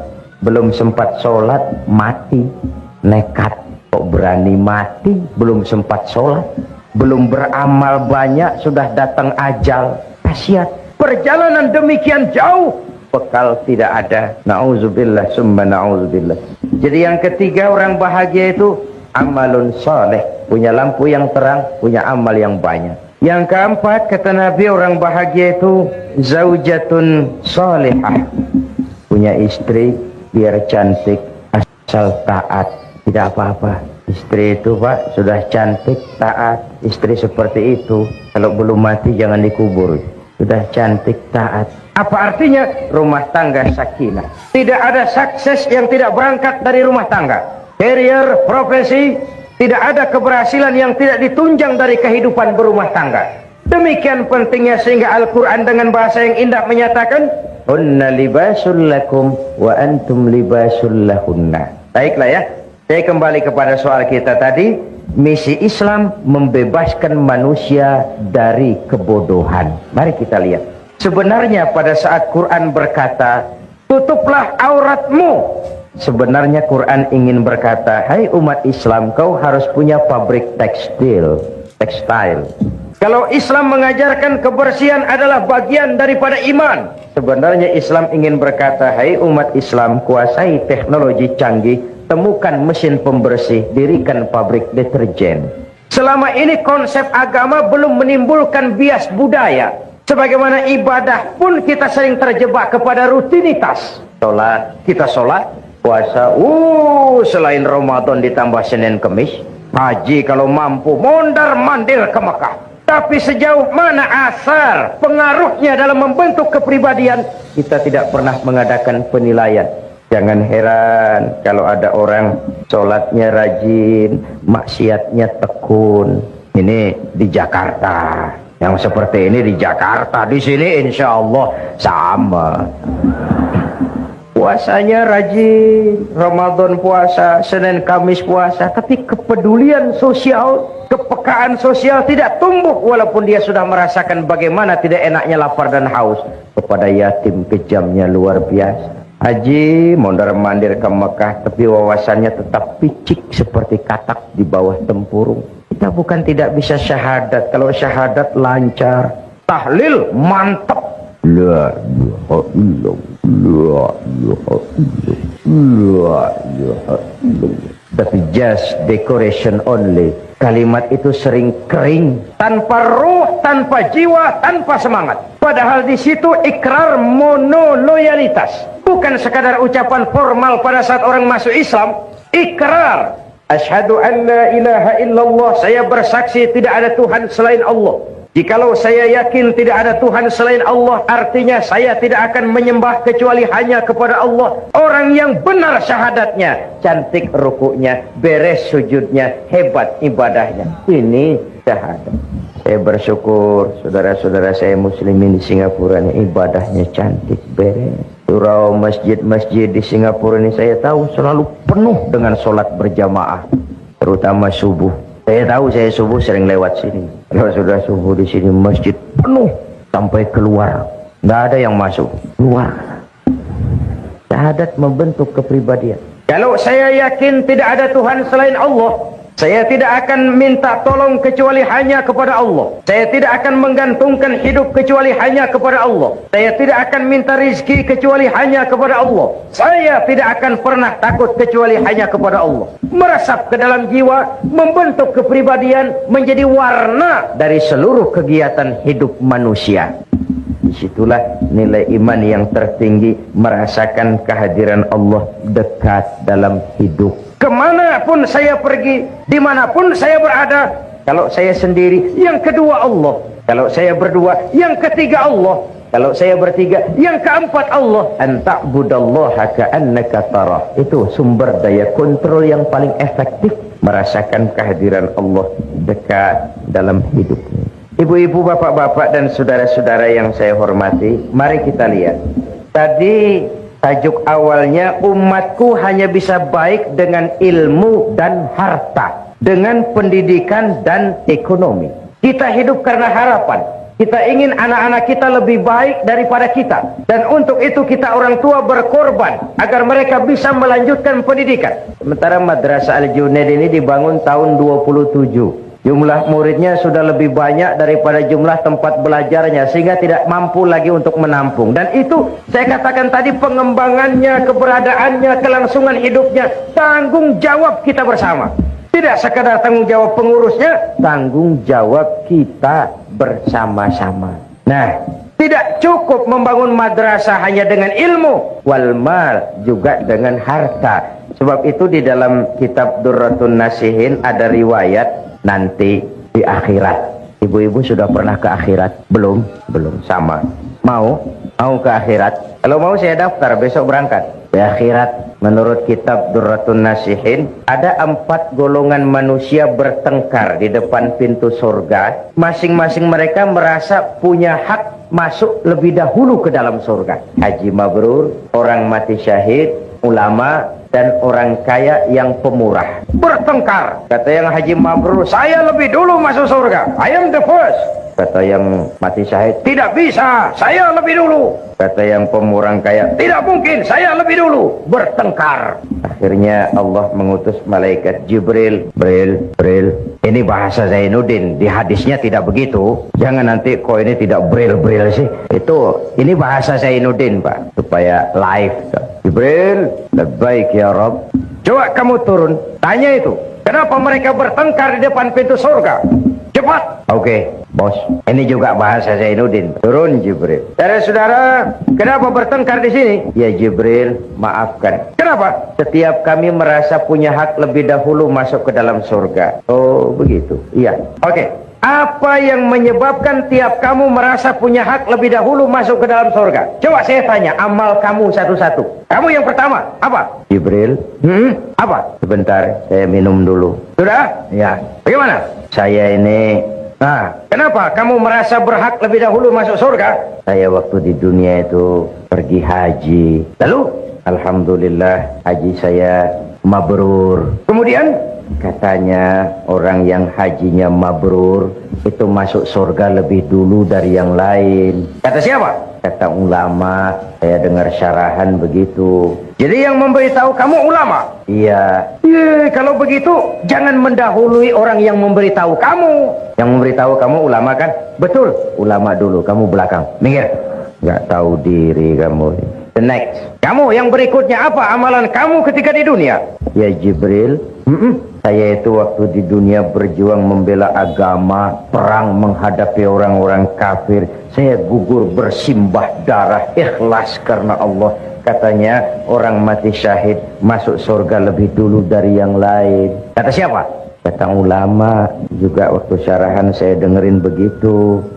Kamu sama dengan yang tadi. Mundur, belakangan. Ulamanya duluan. Kamu yang ketiga.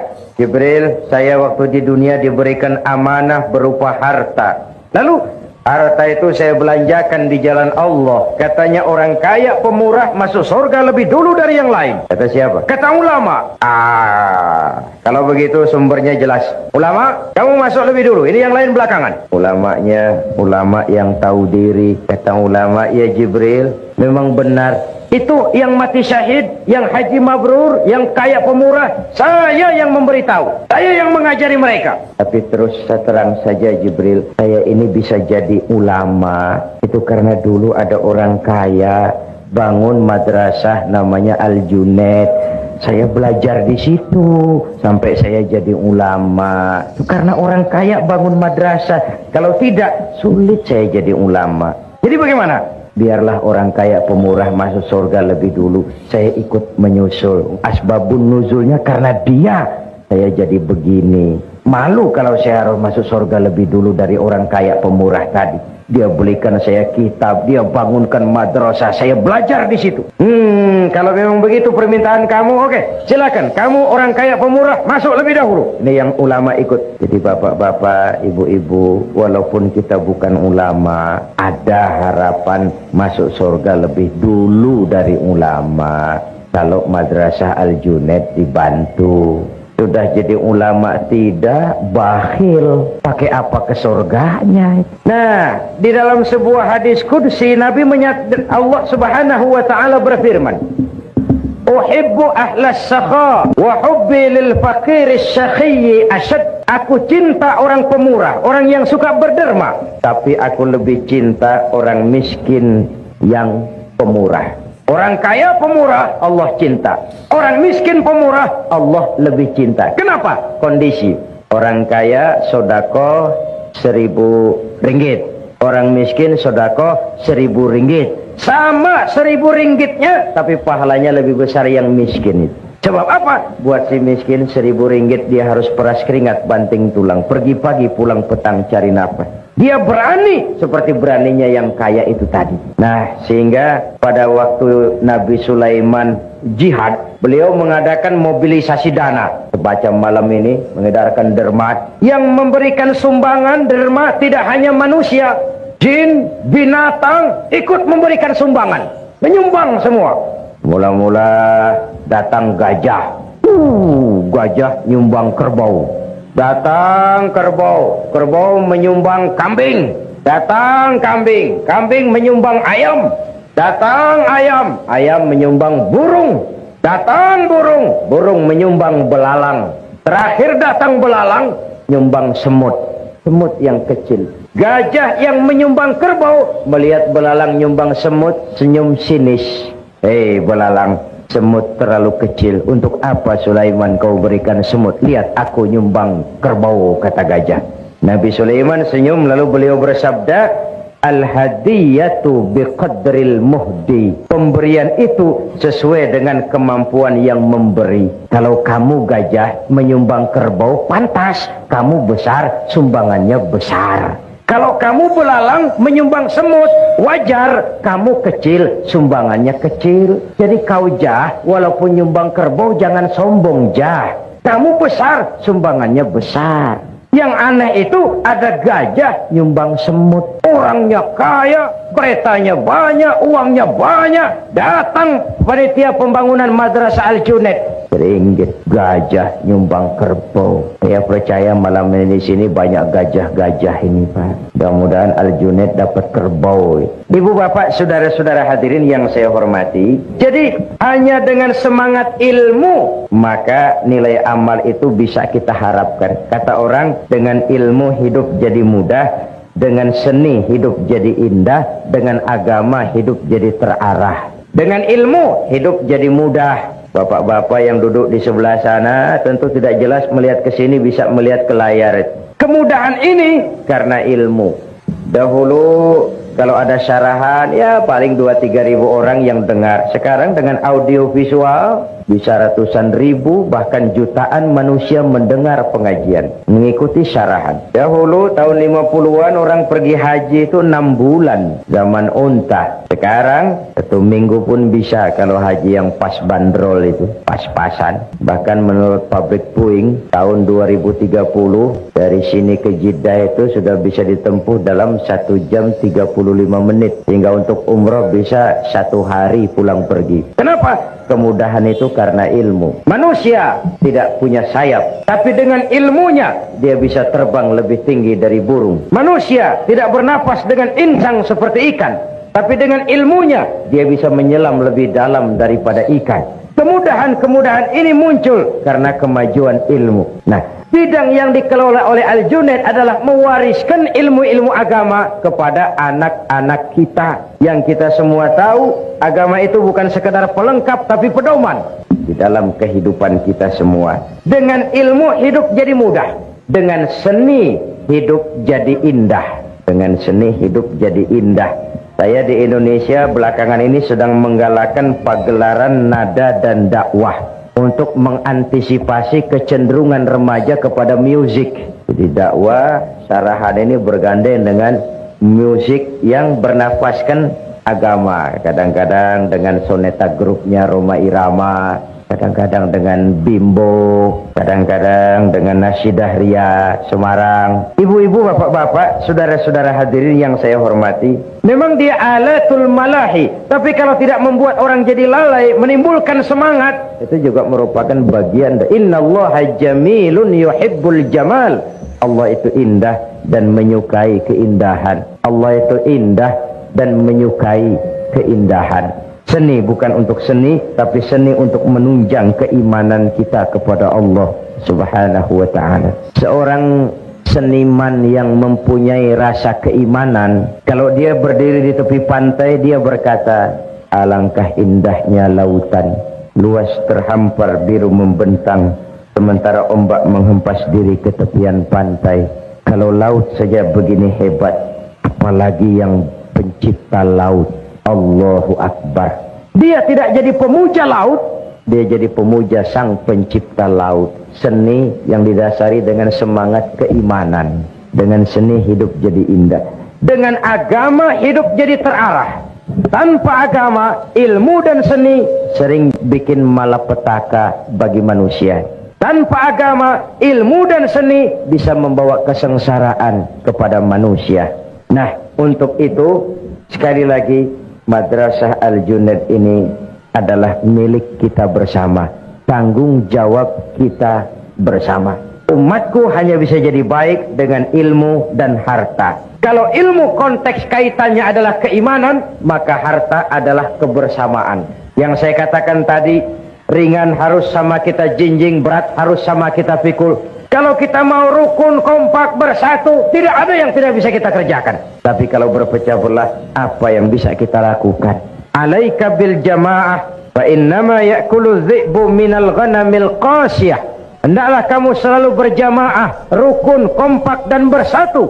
Sebab serigala hanya akan memakan kambing-kambing yang berpisah dari rombongannya. Serigala hanya akan memakan kambing-kambing yang berpisah dari rombongannya. Carilah dunia, carilah uang, carilah kedudukan, tapi jangan tujuan. Itu sekadar alat untuk menunjang ibadah kita kepada Allah Subhanahu wa ta'ala. Ibu-ibu, bapak-bapak, saudara-saudara, belum lama ketika saya di Jawa Timur mengadakan tabligh akbar bersama misi kesenian Islam Xinjiang dari Cina, ke tempat saya menginap datang seorang tamu istimewa, Mr. Spalding, konsuler dari kedutaan Amerika di Jakarta. Dia tanya saya, bagaimana pendapat Pak Zainuddin tentang sikap Amerika terhadap Islam dan bagaimana pengalaman Bapak berdakwah di Amerika. Saya katakan, begini Om Spalding, Amerika selama ini melihat Islam bukan dari konsepnya, tapi dari tingkah laku orang-orangnya yang kebetulan tidak sesuai dengan ajaran Islam. Kalau Tuhan mau jujur, Tuhan lihat Islam dari konsepnya, Tuhan tidak akan punya kesan bahwa Islam is teroris, Islam is ekstremis. Tidak. Dia tanya, kenapa kerukunan antar umat beragama di Indonesia terjalin dengan baik? Ya, karena kami umat Islam mayoritas. Tuhan boleh lihat dimanapun saja di dunia ini, kalau umat Islam mayoritas, orang luar bisa hidup dengan tenang, aman, damai, dilindungi undang-undang dan tidak pernah diganggu. Kesan mereka selama ini, we are extremists, we are terrorists. Nah, kita umat Islam punya kewajiban moral karena kita adalah iklan daripada agama kita sendiri. Kita tidak perlu Islam baru, kita hanya perlu cara baru mengemas Islam. Kita hanya perlu cara baru memahami Islam. Bukan Islam yang baru, tapi cara mengemas Islam. Itu yang kita perlukan. Ibu-ibu, bapak-bapak, saudara-saudara hadirin yang saya hormati. Itulah sebabnya Nabi mengajarkan, basyiru wala tunaffiru, yassiru wala tu'assiru. Gembirakan orang, jangan ditakut-takuti. Mudahkan persoalan orang, jangan dibikin sulit. Ini prinsip dakwah yang beliau kerjakan. Dakwah menyentuh, bukan menyinggung. Dakwah mengajak, bukan mengejek. Dakwah dengan argumen, bukan dengan sentimen. Dakwah itu zaklik, tidak personlik. Tujuannya mengajak dan bukan mengejek. Oleh sebab itu, maka Yang kedua yang menjadi tuntutan jikalau kita bicara harta adalah kebersamaan. Kebersamaan dalam arti kekompakan, kesatuan, persatuan, dan kerukunan. Kalau ringan sama kita jinjing, berat sama kita pikul, selesai. Pesantren-pesantren besar yang ada di Indonesia, mulai dari Jawa Timur, Tebuireng, Tambak Beras, Lirboyo di Kediri, terus Gontor di Ponorogo, Assalam di Solo, Al-Ibris di Rembang, Al-Munawir di Yogyakarta, sampai pesantren-pesantren di Jawa Barat.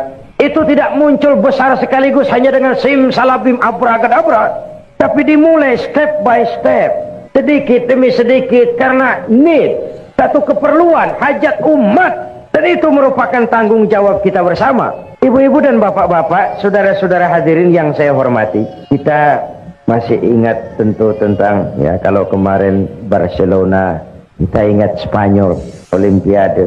Kalau ingat Spanyol, kita ingat sebuah nostalgia. Apa yang dikatakan Nabi, la yabqa minal Islam illa ismun, wala minal Quran illa rasmun. Spanyol lah tempatnya. Satu contoh kejadian, orang Spanyol, Islam tinggal kisah masa lalu, the last day of the world. Mereka kalau cerita kepada anak-anaknya, nah di sini dulu ada agama namanya Islam. Tidak tuh mak, dulu. Banyak orang Islam kalau sholat, hari Jumat sholat. Kapan itu mak? Dulu. Islam cuma cerita masa lalu. Nah, kita punya tanggung jawab moral. Bukan saja menjaga Islam ini, tapi mewariskannya kepada anak-anak kita. Sehingga sering saya contohkan dalam berbagai kesempatan, umat Islam di dalam kebersamaan itu bagaikan 5 jari ini. Jikalau dia rukun, kompak, bersatu, apa yang tidak terpegang. Tapi kalau berpecah belah, apa nak dipegang? Ini ibu jari. Siapa ini? Orang-orang yang memegang kekuasaan. Umaro, kerja apa saja kalau sudah diginikan oleh Umaro, lumayan. Diginikan, kiamat. Umaro. Sebab itu umat Islam melalui sholat berjamaah diajarkan, umat Islam bukan umat yang ekstrim. We are not terrorists, we are not extremists. Macam mana sholat mendidik kita? Bagaimanapun kalau imam takbir, makmum takbir. Imam ruku, makmum ruku. Imam sujud, makmum sujud. It is loyalty. Asal imam benar. Tapi memang masyarakat Islam bukan masyarakat yang buta. Kenapa? Kalau imam keliru, mestinya ruku, imam sujud. Wah, salah. Tegur. Bagaimana menegurnya? Ada kaifiah, rule of the game. Subhanallah. Tidak boleh imam keliru, makmum emosi. Main pegang. Mam, salah. Kacau solat. Kalau imam benar, makmum pasti ikut. Sekarang imam buang angin. Apa makmum lalu berkata, demi kesetiaan saya kepada imam. Imam buang angin, saya lebih keras lagi. Itu yang disebut taklidul a'ma. Di situ demokrasi. Imam buang angin, ke pinggir saja. Yang di belakang maju. Teruskan pekerjaan imam demi menjaga keselamatan sholat berjamaah. Tidak perlu membentuk sholat baru. Lanjutkan saja. Iyyaka na'budu wa iyyaka nasta'in. Sampai situ imam buang angin, ke pinggir. Yang di belakang maju. Teruskan. Ihdinas siratal mustaqim. Tidak perlu bikin sholat baru. Asal imam tahu diri, kalau sudah buang angin, ke pinggir. Sholat sering rusak karena imam sudah buang angin, tenang. Seperti orang tidak punya salah. Selesai sholat ditanya, Pak Imam tadi buang angin ya. Kehidupan sosial, mekanisme kehidupan berdemokrasi diajarkan melalui sholat. Umat ini umat yang loyal. Umaron, harus ada Muslim yang jadi manpower. Yang ini telunjuk, alat untuk menunjuk. Ini siapa? Agniya, yang orang kaya, para pengusaha. Di mana-mana kalau orang kaya sudah menunjuk, biasanya tidak banyak masalah. Nanti masjidnya dibangun sebelah sana ya. Itu kalau orang kaya yang menunjuk, selesai masjid. Coba kita yang miskin nunjuk-nunjuk begini, nggak laku Pak. Dipegang orang apa-apaan ini, nggak modal. Agniya, harta bukan sebagai alat, bukan sebagai tujuan, tapi sebagai alat. Sebagai alat, agniya. Membangun rumah sakit tidak cukup dengan pidato. Membangun masjid tidak bisa hanya dengan semangat. Membangun madrasah tidak cukup dengan ilmu. Perlu harta. Ini jari tengah, ke kanan tidak, ke kiri tidak. istilahnya ini tidak kemana-mana tapi ada di mana-mana. Nih ulama, tokoh-tokoh agama, para pemimpin menjadi milik semua golongan. Yang ini jari manis, walaupun buntung tetap jari manis namanya. Siapa? Remaja, pemuda. Masa muda adalah masa yang paling manis. Semua harapan milik anak-anak kita. Belum pernah saya dengar ada orang pidato para kakek-kakek harapan bangsa. Belum pernah. Sudah harapan itu remaja, pemuda, the next generation. Tapi itu terutama adik-adik saya, para remaja, para pemuda. Kaulah hari depan Islam di Singapura ini. Di pundakmulah tanggung jawab ini. Dan sekarang kewajibanmu membekali diri. Perjalanan masih panjang, sementara hidup hanya sekadar menunggu giliran. Musim berlalu, ada saat datang, ada saat pergi, itu pasti. Mau hidup harus berani mati. Takut mati, jangan hidup. Takut hidup, mati saja. Jadi berani hidup, tidak takut mati. Yang takut mati, tidak usah hidup. Yang takut hidup, silahkan mati. Hidup bukan undian, jangan berharap untung besar tanpa peras keringat. Biarlah berakit-rakit kita ke hulu, asal bisa berenang-renang ke tepian. Bagaimanapun, lebih baik makan singkong betulan daripada makan roti mimpi. Yang ini, kelingking ini, jari paling kecil. Ini kaum wanita, muslimat, kecil tapi mantap. An-nisa imadul bilad, wanita tiang negara. Kalau baik wanita, baik negara. Kalau rusak wanita, hancur negara. Karena wanita, negara jaya. Karena wanita, negara hancur. Maka wanita adalah bidadari. Wanita juga kadang-kadang setan. Yang hadir di sini semua bidadari. Tapi kan memang begitu toh. Sejarah ini tidak hanya melahirkan Golda Meir, Indira Gandhi, Bandaran Naike, Margaret Thatcher, Corazon Aquino, Kartini, Dewi Sartika. Sejarah juga melahirkan perempuan-perempuan kelas Cleopatra, Margaret Josephine, Eva Braun, Pamela Bordes, Donna Rice, rombongan-rombongan setan. Kalau bersatulah 5 jari ini, rasanya tidak ada yang tidak bisa kita lakukan. Tapi kalau berpecah belah, apa yang mau kita kerjakan? Islam sudah mengikat kita dengan tali akidah. Peristiwa hijrah bersatunya Ansor dan Muhajirin merupakan cermin yang sangat nyata. Begitulah persaudaraan dalam Islam. Tidak, sekali lagi, tidak ada kemenangan tanpa kekuatan, tidak ada kekuatan tanpa persatuan, dan tidak ada persatuan tanpa silaturahmi.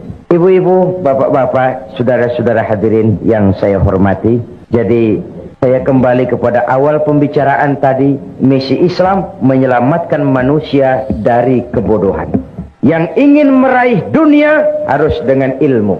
Yang ingin menjangkau akhirat harus dengan ilmu. Yang ingin dunia dan akhirat juga harus dengan ilmu. Man arada dunya fa'alaihi bil ilmi. Wa man arada al-akhirata fa'alaihi bil ilmi. Wa man aradahuma fa'alaihi bil ilmi. Imam Ali karramallahu wajhah pernah ditawarkan, ya Ali, kalau aku tawarkan kepadamu ilmu atau harta, kau pilih mana? Ya harta, ya ilmu. Oh, saya pilih ilmu.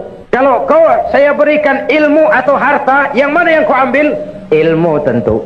Kenapa? Pertama, dengan ilmu saya bisa mencari harta. Tapi belum tentu dengan harta saya bisa mencari ilmu. Satu. Yang kedua, harta itu kalau saya berikan orang berkurang. Tapi ilmu kalau saya berikan orang bertambah. Saya ajarkan orang Fatihah, orang lain bisa, saya pun makin hafal. Tidak karena saya ajarkan orang lalu ilmu saya habis. Ajarin Fatihah, datang orang lain, Pak tolong saya diajar. Oh sudah tidak ada, Fatihah saya sudah habis, sudah diajar. Tidak ada. Tapi uang kita berikan kepada orang berkurang. Ilmu kita berikan kepada orang bertambah. Yang ketiga kata Imam Ali, ilmu menjaga kita. Harta kita yang jaga. Makin banyak harta, makin sulit menjaganya. Makin banyak materi, makin banyak pula penjaganya. Kadang-kadang tidur tidak nyenyak, teringat harta. Tapi ilmu, semakin banyak ilmu, semakin terjaga dan terpelihara diri. Sebab itu diingatkan oleh Nabi, inna akhsyaran nasi yaumal qiyamah la rajulun amkanahu Allahu li talabil ilmi falam yatlubhu. Orang yang paling menderita, orang yang paling rugi di akhirat nanti Orang yang oleh Allah diberikan kesempatan menuntut ilmu, tapi tidak digunakan kesempatan itu dengan sebaik-baiknya. Tidak ada yang bisa kita kerjakan tanpa ilmu. Bahkan kata Imam Ibn Ruslan, beramal pun tanpa dasar ilmu. Wa kullu man bighairi ilmin ya'malu a'maluhu mardudatun la tuqbalu. Beramal tidak dengan dasar ilmu, ditolak amalnya. Walaupun niat baik, tanpa ilmu bisa kacau. Contoh, dahulu di kampung saya ada 3 orang bodoh sholat di surau. Suraunya sudah tua, atasnya pagar, banyak tikus. 1 jadi imam, 2 jadi makmum. Waktu tahiyat, at-tahiyat, baru sampai tikus jatuh tepat di depan imam, besar. Imam lantaran terkejut mau at-tahiyatul, tikus jatuh, rusak sholatnya. Temannya yang di belakang maksudnya baik, mau menegur, baik maksudnya. Cuma karena tidak ada ilmu, tidak mengerti bagaimana menegurnya. Lain pegang, yang sholat tak boleh bercakap loh. Sudah 2 yang batal. Yang 1 mestinya selamat, malah berkata, untung saya diam saja katanya. Akhirnya jadi ngobrol semua. Lain lagi anak kecil budak nih. Kata maknya, nak, sholat kau sana. Saya tak pandai sholat, mak. Kau ikut sajalah ayahmu. Apa yang bapakmu kerjakan, ikut sajalah. Yalah, kalau ikut bolehlah. Sholatlah di belakang bapaknya. Sholat di balai bambu, tidak pakai tikar. Ketika sujud, hidung bapak terjepit bambu. Sakit dan terkejut, bapak teriak, aduh. Anak di belakang ingat pesan maknya, oh ikuti saja bapakmu. Anak malah pakai irama pula, aduh. Sudah pun anak mengadu, bapaknya menoleh ke belakang. Kata bapaknya, kau terjepit juga ya? Aduh, bercakap lagi, ngobrol lagi. Ini contoh ringan saja betapa beramal tidak dengan dasar ilmu. Walaupun niatnya baik, hasilnya jadi tidak baik. Umat Islam hanya akan berjaya, bisa berjaya dengan kekuatan ilmu dan kekuatan ekonomi. Dari sini kita berangkat untuk mengejar ketinggalan-ketinggalan kita. Dasar semangat landasannya tidak lain adalah iman dan ukhuwah, keyakinan dan kebersamaan. Karena iman kita hidup, untuk iman kita berjuang, dalam iman kita ingin kembali menghadap Allah. Membina madrasah Al-Junaid, membantu madrasah bernama buat madrasah, kalau bukan iman yang jadi tuntutan, sulit, berat. Sebagaimana hijrah Nabi dan sahabat ke Mekah, apa nak dicari? Menempuh gurun pasir yang gersang dan tandus, meninggalkan kampung halaman tempat di mana mereka dilahirkan dan dibesarkan. Harta yang dibawa sekadar yang mungkin dibawa. Seluruh keluarga yang berbeda akidah terpaksa to say goodbye my dear. 450 kilo Mekah Madinah. Kalau siang panasnya membakar kulit, kalau malam dinginnya menusuk ke tulang sumsum. Apa yang mereka cari? Jawabannya sama dengan kalau saya berkata, Bapak Ibu malam ini datang ke sini. Apa yang dicari? Cuma sekedar ingin melihat makhluk bernama Zainuddin? Tidak, iman. Karena iman, Nabi dan sahabat meninggalkan kampung halaman. Karena iman, mereka tinggalkan harta benda. Karena iman, mereka pisah dengan semua keluarga. Kalau iman sudah bicara, yang jauh terasa dekat, yang lemah jadi kuat, yang takut jadi berani. Kalau iman sudah bicara, sengatan terik matahari laksana sinar bulan purnama. Kalau iman sudah bicara, penjara bisa lebih indah dari istana. Bahkan tali gantungan laksana lambaian tangan bidadari. Itu yang dirasakan Abdul Qadir Audah. Itu yang dirasakan Hasan Al-Banna. Itu yang dirasakan Sayyid Qutb pada saat naik tiang gantungan. Karena iman, tiang gantungan laksana lambaian tangan bidadari. Karena iman kita hidup, untuk iman kita berjuang. Dalam iman kita ingin kembali menghadap Allah. Benteng pertahanan iman termasuk madrasah Al-Junaid, yang buat kita menjaganya dan mewariskannya kepada anak-anak kita. Maka mantapkanlah keimanan dan pupuklah terus semangat kebersamaan. Ibu-ibu dan bapak-bapak, saya ini tadi dari airport langsung ke KBRI, terus langsung ke sini. Jadi memang belum rehat, masih cukup melelahkan, sedangkan acara sampai Senin malam insya Allah. Karena itu, ini sajalah dahulu jumpa kita malam ini. Insya Allah di lain kesempatan kita jumpa lagi. Pepatah mengatakan, wa qad yurja li jarhi sayfi bur'un wala bur'u lima jaruhal lisan.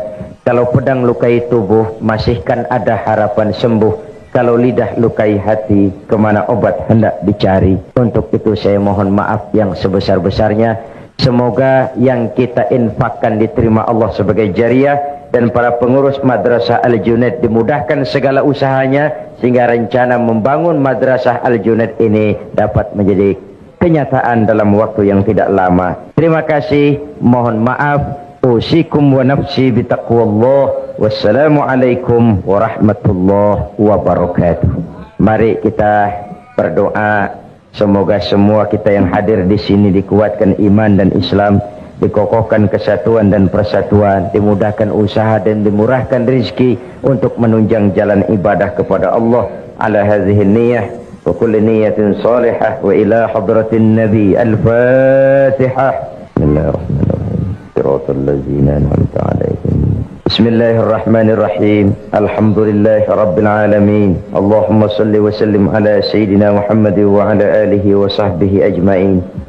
Ya Latif ya Khabir, ya Sami'u ya Basir, ya man la yahtaju ila al-bayan wa tafsir, ya man bil ijabati jadir, innaka ala kulli shay'in qadir. Hajatuna ilayka kathir wa anta alimun biha wa basir.